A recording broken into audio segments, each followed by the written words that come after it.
Inch'Allah. Inch'Allah. Est-ce que tu peux nous dire pour toi quel est le plus beau moment de ta carrière? La CAN, ouais, quand j'ai gagné la CAN. C'était un, c'était une journée très, ouais, ñu ko fàtte quoi. Ah, La ok, CAN, ok. je peux pas oublier. Hmm. Et je pense que c'est comme tous les Sénégalais.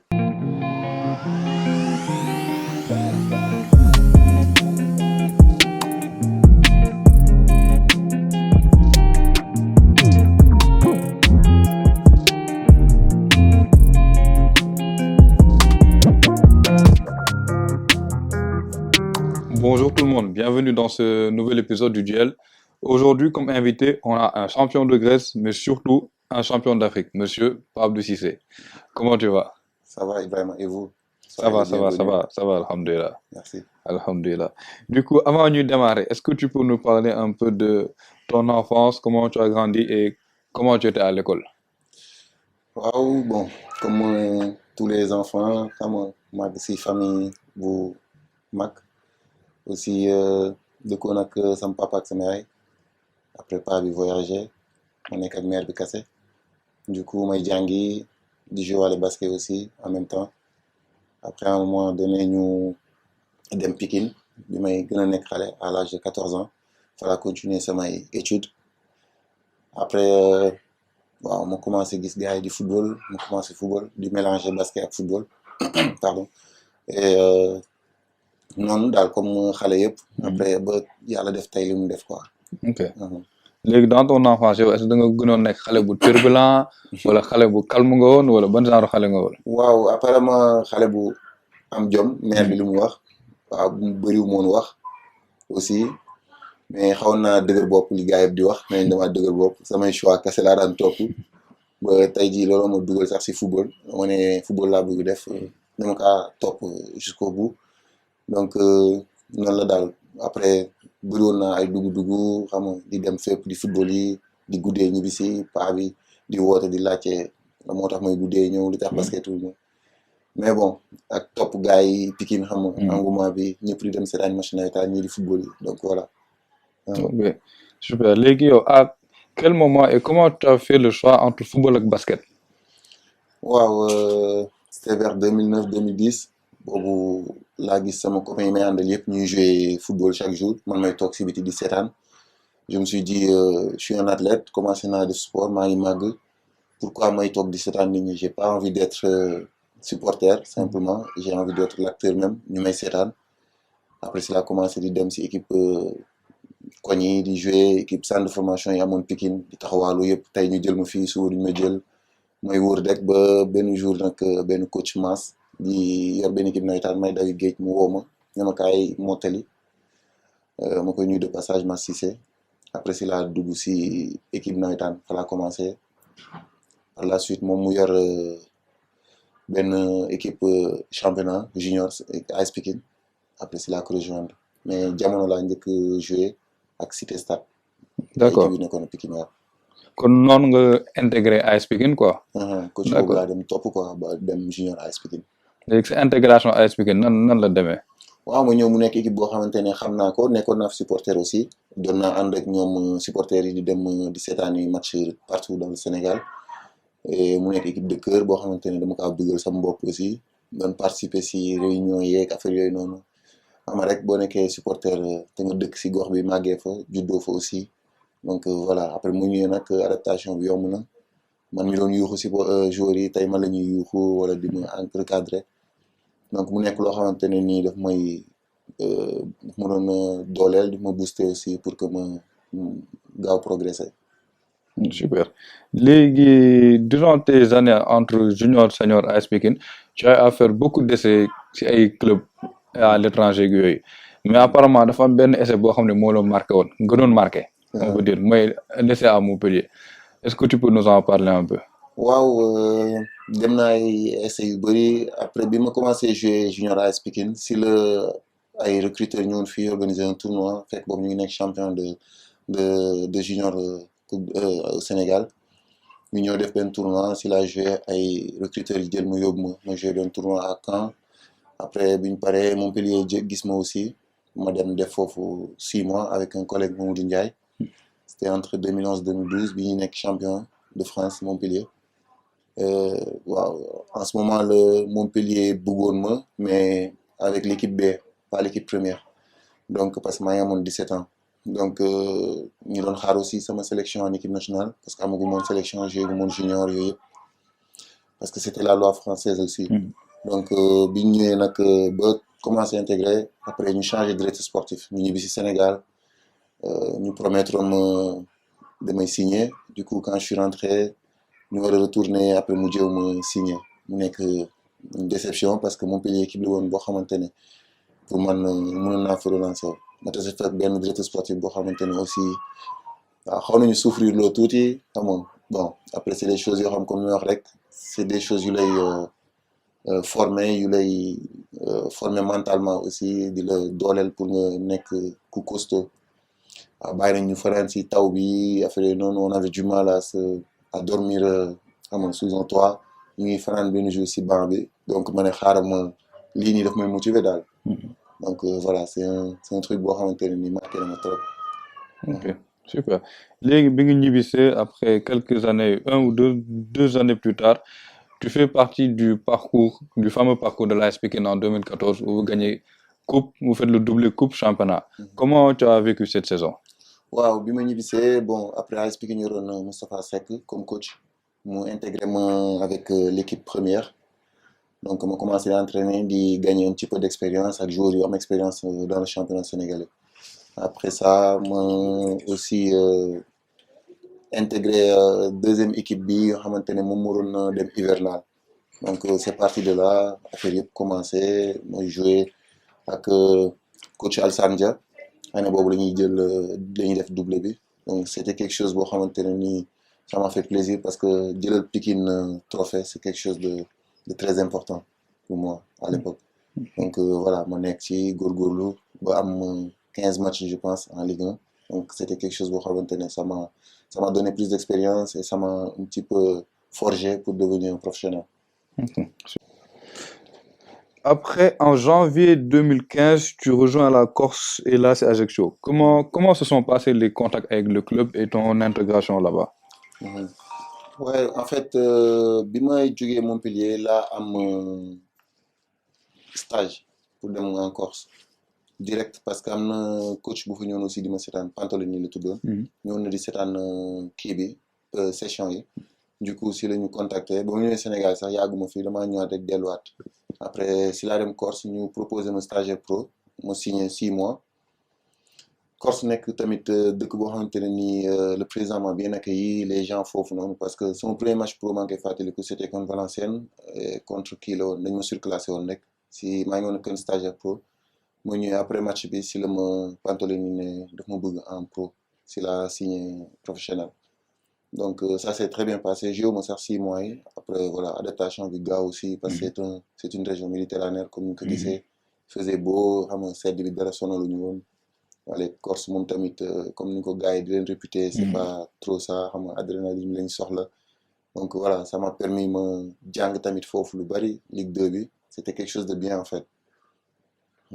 Super. Après, on s'est rendu compte aussi que comme tu as dit, tu t'es adapté très vite foofu et que même de manière générale yow club boo dem da ngay adapté wu rapidement. lan mooy sa ban force moo lay may lool.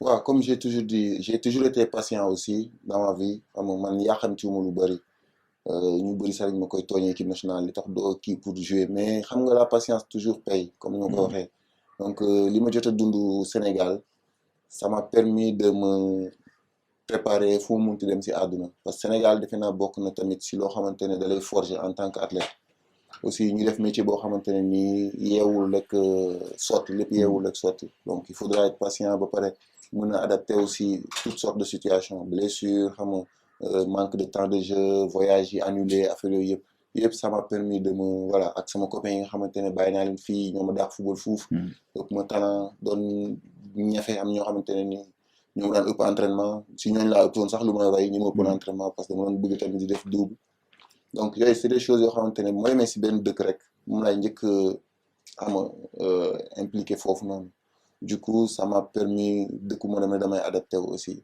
parce que Sénégal moo gënoon metti aussi dangay voyagé dem ba Tamba ñu annulé match bi nga ñibbisiwaat yooyu yëpp donc su ma amee la possibilité de jouer sur l'herbe am ay conditions yu baax di voyager dans les bonnes normes donc je me suis dit voilà c'est une chance et c'est pas donné à tout le monde. Après, quelques mois après, tu participes à la CAN U20 Mhm. qui est organisée ici au Sénégal, où on perd en finale Niger.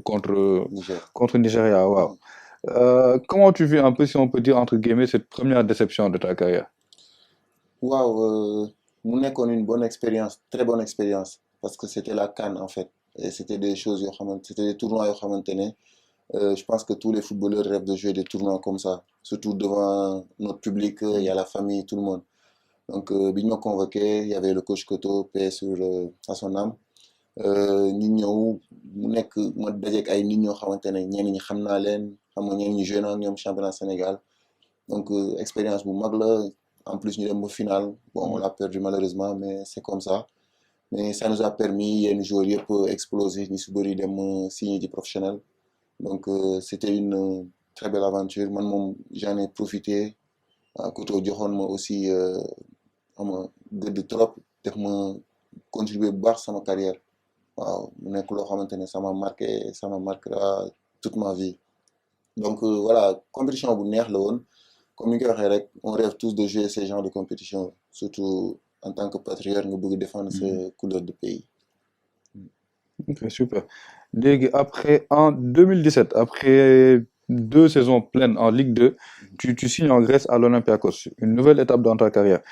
Qu'est-ce qui t'a qu'est-ce qui t'a fait accepter ce challenge et comment les contacts se sont faits avec la Grèce?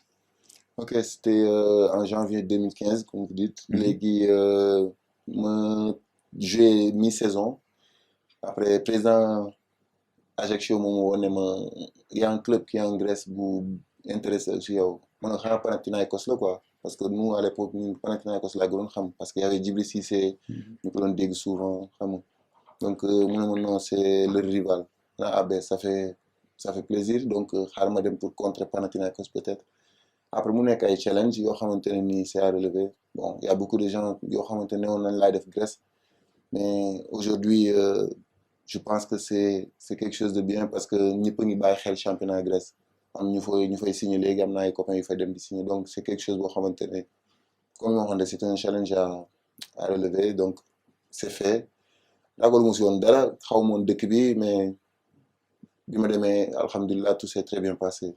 Ok, super. Comme on disait tout à l'heure, par rapport à ton adaptation rapide, en Grèce, tu t'adaptes très vite, tu deviens très vite titulaire et tes débuts se passent très bien. Et si je me trompe pas, une année après ton arrivée en Grèce, tu es appelé en sélection. Et tu es appelé en sélection aussi, encore une adaptation rapide. Ton premier match ici à Léopold, tu marques. Si je me trompe pas, c'était face au Soudan. Ouais. Mais je pense que cela a dû être magique pour toi. Tu viens en sélection, premier match, tu marques. Comment tu as vécu tout ça? Léopold Sédar Senghor de Dakar. On revoit le bon travail d'Elbanyang. Une énorme erreur de faute de main de Mohamed Adan. Qui profite ensuite à Papabou Cissé qui a parfaitement suivi tel un attaquant. Le jeune défenseur central de l'Olympiakos. Et qui permet au latéral de mener 1-0. Elle est magnifique cette image.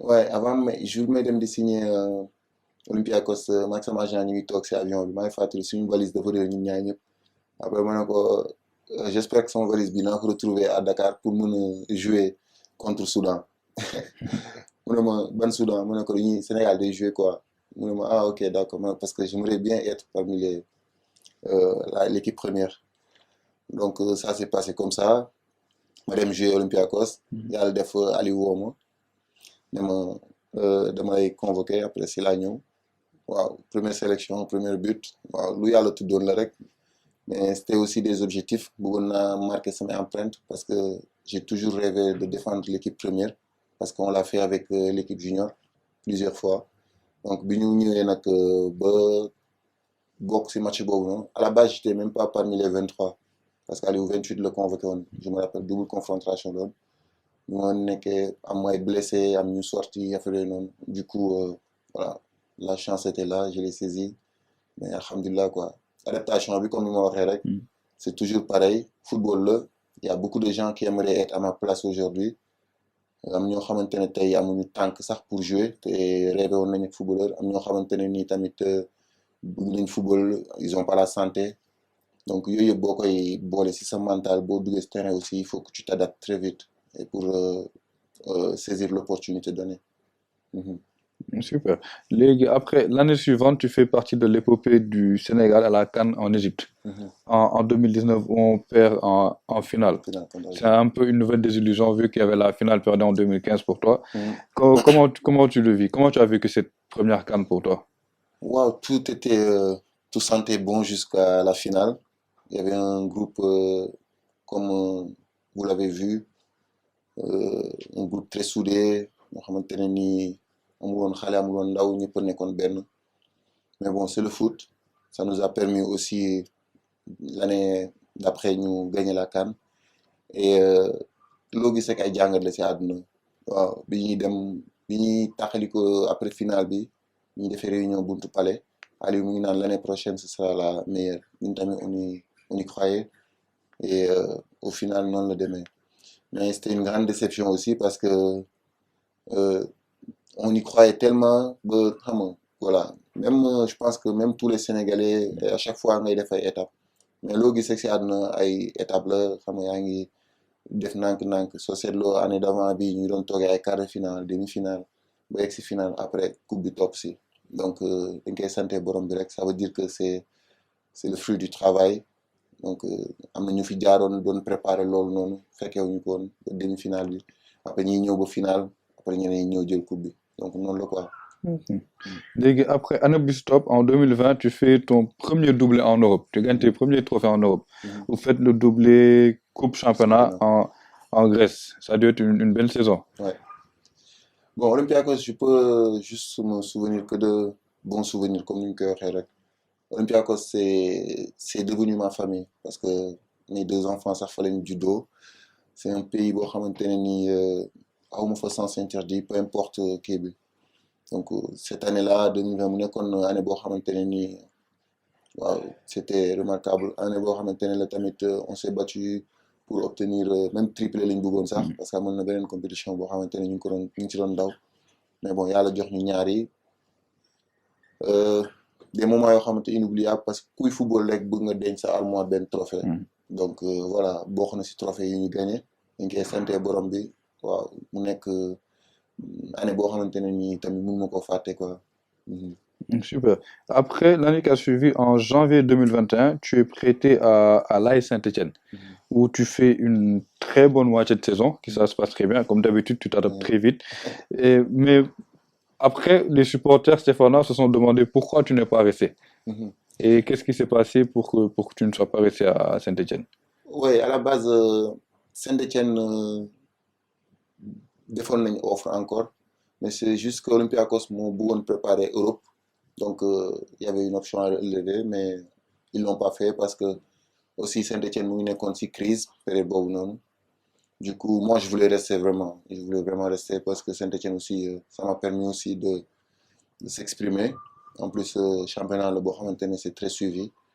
Mais Olympiakos devait jouer la Champions League l'année d'après. Donc, il fallait que je rejoigne l'équipe. Et le coach me voulait aussi. Donc, ils n'ont pas pu trouver des accords pour que je reste. Mais bon, c'est comme ça. Du coup, je suis retourné en Grèce. D'accord. Maintenant, on va passer à la fameuse année 2022, où le Sénégal est devenu champion d'Afrique. Tu as participé cette fois à des matchs de la CAN. Tu fais partie de ceux qui ont marqué l'histoire à jamais, si on peut le dire comme ça. Raconte-nous un peu cette CAN, entre les moments difficiles à Bafoussam et jusqu'à l'apothéose à la victoire finale. Waouh! Fii la commencé à Dakar. Avant ñuy dem, bon, il y avait des cas Covid parce que ñun ñëpp voyagé wuñu ensemble. Et on était un groupe boo xamante ne on avait l'habitude d'être tout le temps ensemble. Des fois sama néeg la ñëpp daan nekk, des fois néegu keneen affaire yooyu noonu. Donc bi ñu yeewoo ñu ne ñu ñii duñ dem ñii duñ kii bon après le moral est un petit peu battu mais bon sur le coup on a tenu une petite réunion ñu ñëpp waxtaan entre joueurs kese sax mais lii du ñu empêcher dem jël lu ñu bëgg après si le président sax créé slogan boobu maa ngi ko wuti ndam li aussi donc mu nekkoon yoon bu xaw a gudd ba pare compliqué y a eu trop de choses qui sont passées xam nga kii mënutul dem kii dañuy woo kii dafa blessé affaire yooyu y a beaucoup de choses mais c'est comme ça c'est des compétitions africaines waaw rien n'est tout le temps ok mais on s'est adapté ñu dem suñu première semaine c'était à Bafoussam ñu yegg si Bafoussam mu nekk àll xam nga waaw après il y avait trop de choses aussi là-bas ay moustiques dëgg la on est habitué aux moustiques mais xam nga boobu c'était un peu différent conditions yi très difficiles ñu entraîné à 13 heures ak humidité bi des fois aussi mu jékki-jékki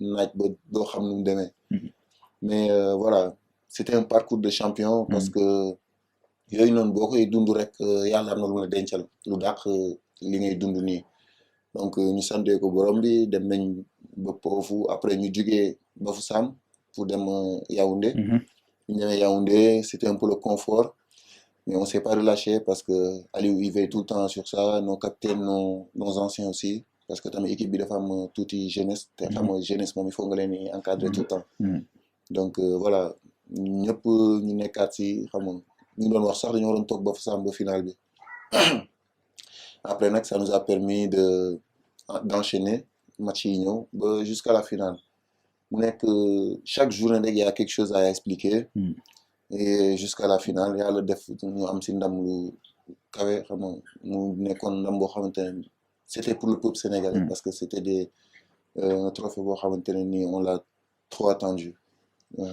Et si tu devais nous raconter ta une ou deux meilleures anecdotes de cette Coupe d'Afrique. bari na trop sax maa ngi partagé la chambre ak Loum Ndiaye comme d'habitude sama frère chaque jour yooyu dañ ko doon sonal yaram bi di tëndañ di rafetlu ma koy tooñ naan ko booy wakaam nga loo nekkoon boo dëkkoon Pikine xam nga yàgg fanaan syndicat yi yëpp du la dal affaire yooyu noonu laa demee ma yeewu man maa tëndañ biir sama yaram bi yëpp ma woote pour ñu yónnee ñu ay ni nga koy waxee ay pompe la pour affaire yi dañ ñu génn si biti pour dem ndékki ma fekk ñëpp di waxatu tamit si biti waaw ma ne kon du man kese xam nga mais bon nga gis ba si suñu coach yi nga xamante ne tubaab lañ affaire yi commencé leen sonal tamit ñuy waxatu ñun ñëpp après ñu génne fa ay son Fallou Dieng ay xiis mbaj xaw ma waaw ku waxatu rek ñu lay tooñee noonu gànna tamit di ñu si tooñ mais voilà mu nekk ay affaire yoo xamante ne nii on l'a vécu foofu naaj yi tàng ba waaye da nga ree ba tas quoi mais sant waaw moustique yi moom man du ma ko fàtte parce que mooy loolu xaw na ñëw rek. Léegi quelques semaines plus tard on rencontre encore l'Égypte dans ce fameux barrage pour la qualification à la Coupe du Monde. Au match aller, il y a Abdou Diallo qui se blesse. Et après tu le remplaces et pour le match retour ici à Dakar, je me rappelle, tu fais une prestation XXL. Beaucoup même d'observateurs disent que tu étais l'homme du match pour ce match retour-là. Comment tu peux nous raconter un peu comment tu as vécu cette double confrontation entre la blessure d'Abdou Diallo, tu le remplaces en cours de match et le fait de titulaire ici à Dakar alors qu'on a perdu 1-0 à l'aller.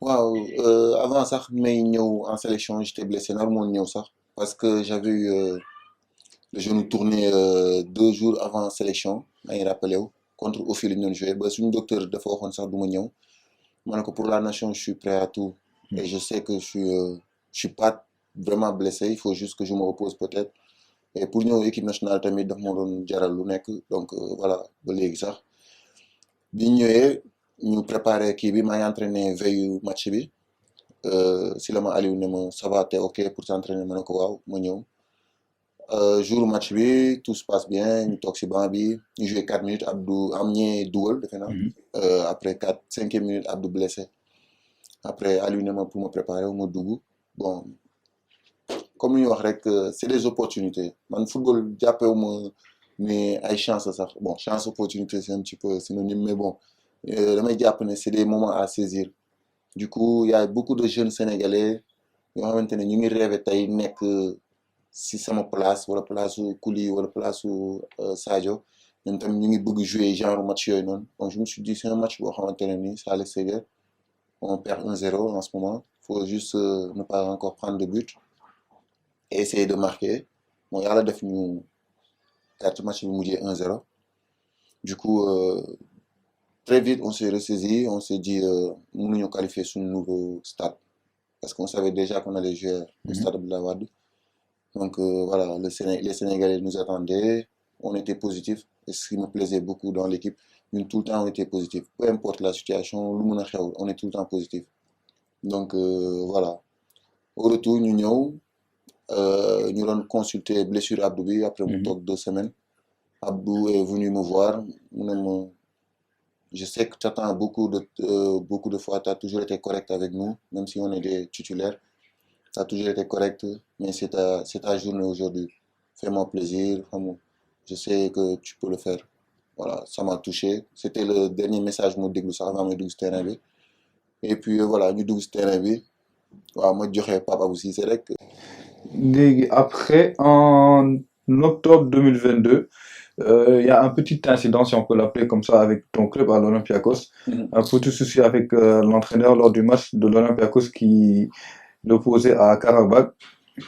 C'était les matchs de poule de d'Europa League. Est-ce que tu peux nous parler un peu de cette phase-là? Beaucoup de gens n'ont pas compris cette situation parce que moi, j'ai des mauvais comportements, etc., etc. En fait, il y avait trop de tension à Olympiakos. Olympiakos, c'est un club où il y a trop de tension, il y a trop de pression. Je vois que Nini Dimora Marseille a fait le nom. Mais Olympiakos, c'est un club où il y a trop de pression. Il faut vraiment avoir comme les tripes pour jouer fort. Et match là, nous jouons contre.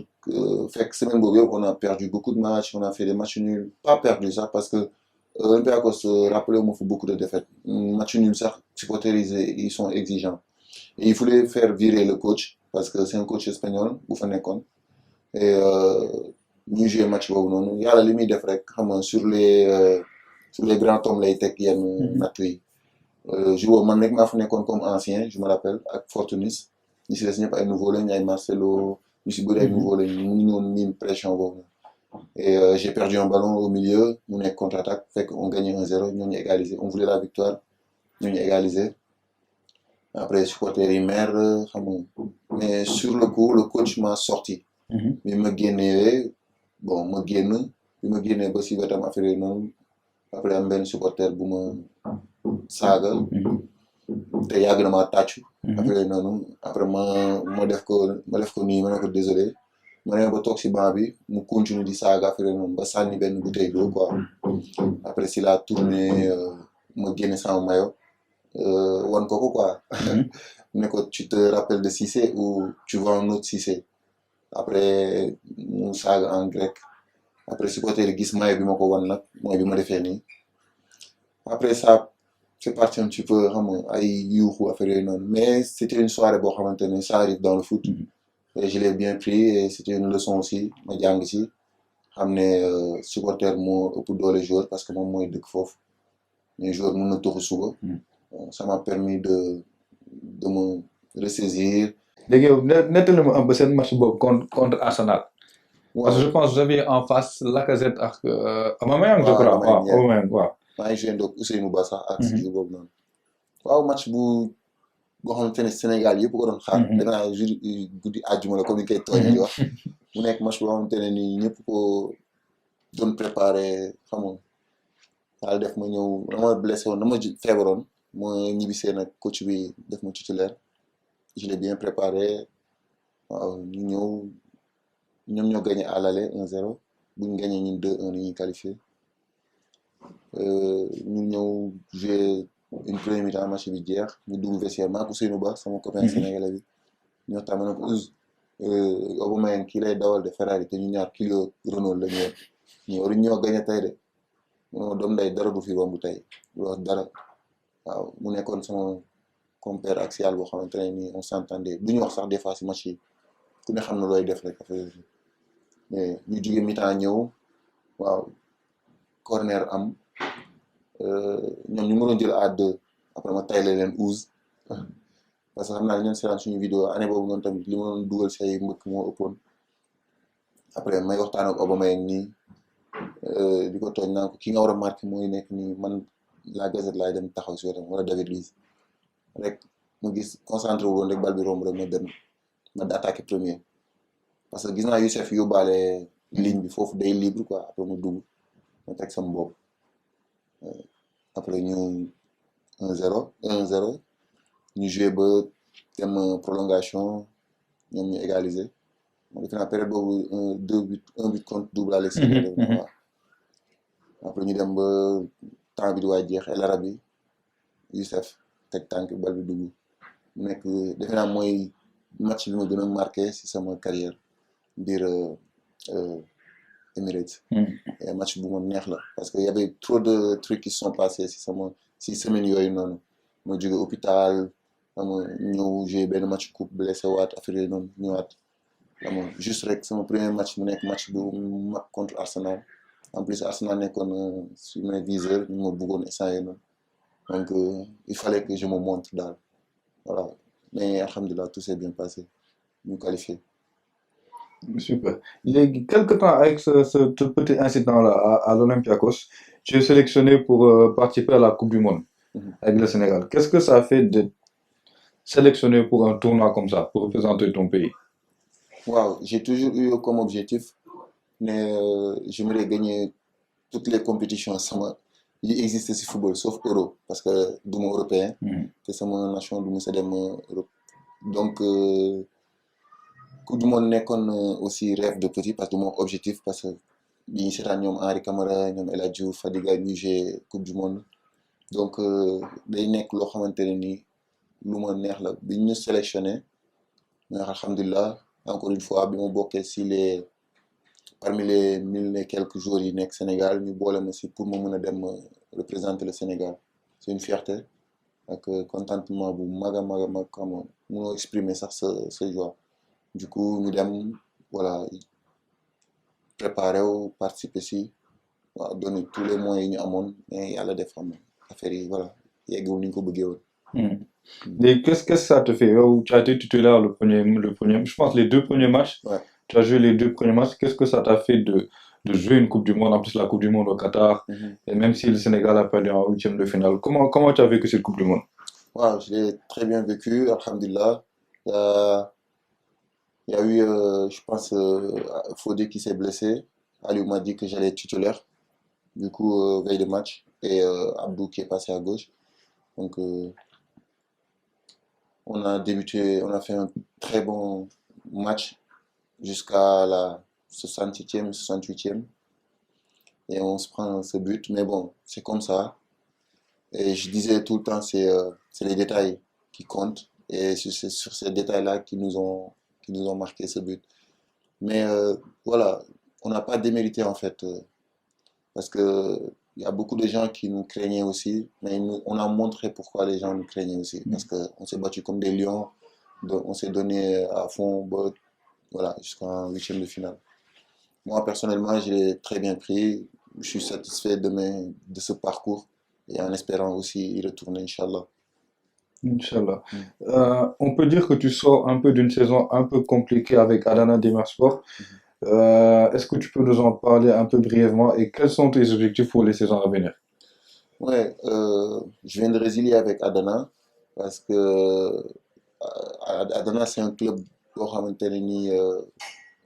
côté organisation ils se sont un petit peu perdus. C'est un très bon club mais ils ont eu beaucoup de problèmes cette saison. Du coup, ça a un petit peu joué sur notre saison, même avec mes collègues sénégalais qui étaient là-bas. Il y a Mbaye qui est parti en Italie, Badou qui est parti dans un autre club turc. Donc, c'est des choses qui arrivent dans le foot, un manque d'organisation. Mais c'est un très bon club. C'est juste qu'ils ont eu des problèmes financiers, problèmes de gestion aussi. Et comme je suis un compétiteur, j'ai toujours eu l'habitude d'enchaîner les matchs, de jouer. Après aussi, je sortais d'une blessure, donc ça m'a permis de rebondir. J'ai eu 16 matchs vers la fin. Et après, il y a eu ces problèmes du club. Donc voilà, c'est pour cela que j'ai résilié. Concernant le futur, voilà, je laisse mon encadrement et mes agents qui travaillent là-dessus. Inch'Allah, j'espère rebondir le plus rapidement possible et me concentrer encore sur le foot pour terminer encore de très belles saisons à arriver. Inch'Allah. Inch'Allah. Est-ce que tu peux nous dire pour toi quel est le plus beau moment de ta carrière? la CAN, ouais, quand j'ai gagné la CAN. C'était un, c'était une journée très, ouais, mieux qu'on fâte quoi. waaw La ok CAN, ok. je peux pas oublier. Mm. Et je pense que c'est comme tous les Sénégalais. Mhm.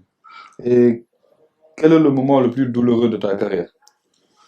Euh, Il y en a eu, mais je prends tous ces moments-là comme des leçons. Mais après, je peux citer juste ma blessure récente là, dont j'ai poussé là-dessus et Mm. ça a fait des rechutes à chaque fois. Mais c'était un peu compliqué pendant 3 mois, 4 mois, ça revient, 2 mois encore. Au moment où je me relance, je ressens encore la blessure. Donc voilà, c'est cette saison-là dont je viens de sortir.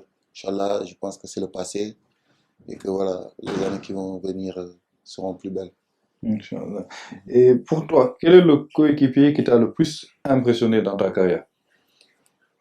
Il n'est pas trop bien connu, mais j'en ai connu comme niveau technique, niveau qualité.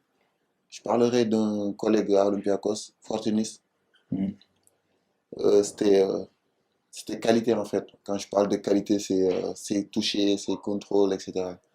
Après, j'ai aussi connu James Rodriguez, comme vous l'avez vu. Mm. C'était un bijou. Ses contrôles, sa façon de jouer, ses facilités de passe. C'était des joueurs voilà, qui m'ont vraiment impressionné. Et c'est des choses qui m'ont aidé aussi à progresser. Parce que jouer avec un joueur de qualité, des fois, ça te permet de lui mettre une très belle passe Mm. ou de comprendre sa façon de jouer et de progresser dans tous les sens. Je pense que c'est ces deux numéros 10 là qui m'ont vraiment impressionné. Ouais. Et en termes d'adversaire, quel est l'adversaire qui t'a le plus impressionné dans ta carrière? Adversaire, adversaire, je dirais en France, quand j'ai joué contre Nantes, je ne me suis pas entraîné pendant 2 jours et j'ai signé à Saint-Étienne. Mm. Du coup, le lendemain, j'ai joué contre Nantes. Et il y avait le petit attaquant français là, qui était à Nantes et qui vient de signer maintenant à Paris. Ah, Colomani. Colomani. Oui. Colomani, mes 10 premières minutes, c'était comme un avion. Viou, viou, Mhm. viou. Et je dis, petit, calme-toi. Je viens de signer et je ne veux pas faire de bordel. Mhm. Donc, s'il te plaît, calme-toi. Mais il était tonique, comme vous le voyez maintenant, Mhm. il fait que courir.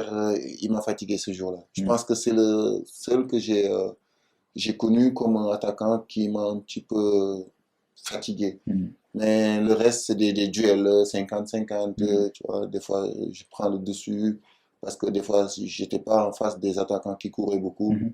C'était plus sur les joueurs de ballon. Mhm. Donc voilà. Après, c'est un très bon joueur. Donc, comme vous le voyez maintenant, il Mhm. est en équipe de France. Donc voilà. Nga Milan ko tamit loolu ma jàppee. dal Higuain ma jàpp ko di ko marqué ale bi Mhm. ma ne Higuain du dugal ma 89 mais Higuain crochet ma dóor bal mu dugg am nañ ko may doon wax ñaan ko maye non non du ma ko laaj tant que dugal mu ci kaw ma ko laaj ba pare mu boole si di ma saaga match bi Am na ñu mel noonu. yëpp pop léegi nag retour bi mu ñëw Olympiakos sama premier ballon mu pressing ma rek ma dégagé ma ne ko tey moom mbalit laa leen waaw. fii tey doo fi am dara ma ne ko boo dugalee boo laalee bal yow tey benn bal sama ay cagal maa la ko wax damaa bindoon benn feuille espagnol xam nga mun ma laax espagnol ma def ko Mhm. si ma kii dañoo dugg si rek ma woon ko ko Wan ko. Higuain laa musa waxal 6 joueurs maanaam Ok. saagante Higuain kese. Ok, super. Et pour finir, raconte-nous ton anecdote la plus drôle en équipe nationale. En équipe nationale bari na de moi je reviens à Bafoussam rek dañoo wëri woon biscrème non dañoo wëri woon lu ñu lekk après biscrème lañu gis mais biscrème yi ñu ngi ko dajalaa tasaaroo lu ñaay mbëx lépp dañoo daj biscrème bi dañoo wëroon lu ñu lekk rek après ñuy dox noonu ba kenn jëndoon ñu biscrème mais bu ñëwee dafa tasaaroo Mhm. donc à la base boo tijjee biscrème bi ay Mhm. 4 ñoo si nekk ku nekk war a laal wala ñaar kii la mu mëq affaire yi dugg si ma xet bi mu ngi noonu ak ay kaaw Bamba Dieng gerte caaf bu fa ñëw mu denc ko si poche yi xam nga gars yi war a lekk mais moom mooy lekk lépp bon heureusement que Gana Thiaw bi tax na ñu mënoon dugal sax voilà def une très belle compétition mais il y en a beaucoup en équipe nationale des fois gars yi da ngay réew a tas. Donc, merci beaucoup, Pablo, d'avoir accepté l'invitation du duel et on te souhaite le meilleur pour le reste de ta carrière. Merci beaucoup, c'est gentil. Allah m'amène.